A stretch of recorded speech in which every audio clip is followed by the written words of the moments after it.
ये लड़की बहुत सीधी थी, इसको केवल बदनाम किया जा रहा है कि ड्रग्स करती है। उसको हम पढ़ाए हैं, हम जानते हैं। आप उनके टीचर हैं?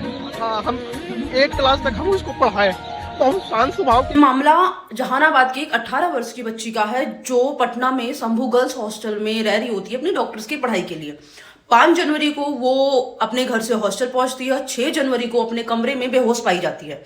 उसे वहां के फेमस हॉस्पिटल प्रभात मेमोरियल हॉस्पिटल में ले जाया जाता है, जहां पे 9 जनवरी को उसके पेरेंट्स उसे मेदांता में ले जाते हैं और 11 जनवरी को बच्ची की डेथ हो जाती है। लड़की की मौत के बाद पुलिस ने रविवार को ही बताया था कि उसके फोन में आत्महत्या की टिप्स और कमरे में नींद की दवाइयां मिली हैं। डॉक्टर्स ने भी इसे नशे की आदत बताया कि वो ड्रग्स लेती थी या नींद की दवाइयां लेती थी, जिसकी वजह से ये हालात हुए।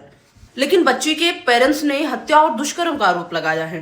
वहां के लोगों का कहना है कि सामाजिक कार्यकर्ताओं का कहना है कि वहां के पुलिस प्रशासन, चंद्रगुप्त नगर थाना प्रभारी और हॉस्टल के मालिक की मिली भगत है इसको दबाने के लिए। हाँ, प्रभात मेमोरियल हॉस्पिटल के डॉक्टर्स की भी मिली भगत है इस केस को रफा दफा करने में। लड़की के दोस्त, लड़की के टीचर्स, लड़की के पेरेंट्स, यहाँ तक उसे जानने वाले किसी ने भी ये नहीं कहा कि वो कभी ड्रग्स लेती थी। 5 जनवरी को वो बच्ची अपने घर से पटना पहुंचती है और 6 जनवरी को उसके साथ ये वारदात होती है। और डॉक्टर्स या पुलिस कैसे कह सकती है कि ये ड्रग्स लेने की वजह से हुआ है या फिर नींद की दवाइयां लेने की वजह से हुआ था? क्या 5 जनवरी को घर से आते ही उसने दवाइयां ले ली थी जो ओवरडोज हुई और 6 जनवरी को वो बेहोश हो गई?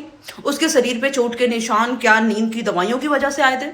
इस देश में कानून व्यवस्था ऐसी है कि उससे या तो ऐसे केसेस में या तो पुलिस प्रशासन न्याय दिला सकता है या तो डॉक्टर्स, क्योंकि डॉक्टर्स अगर सही रिपोर्ट निकालेंगे तो जो गलत है उसे सजा मिलेगी। लेकिन यहाँ पे डॉक्टर्स ने भी कह दिया कि ये नींद की दवाइयां या ओवर ड्रग्स की वजह से हुआ है। मेरी सरकार से सिर्फ इतनी अपील है कि क्या जब तक कैंडल मार्च नहीं निकाले जाएंगे, क्या जब तक लोग सड़कों पे नहीं आएंगे, तब तक आप किसी बच्ची को न्याय नहीं दिलाएंगे।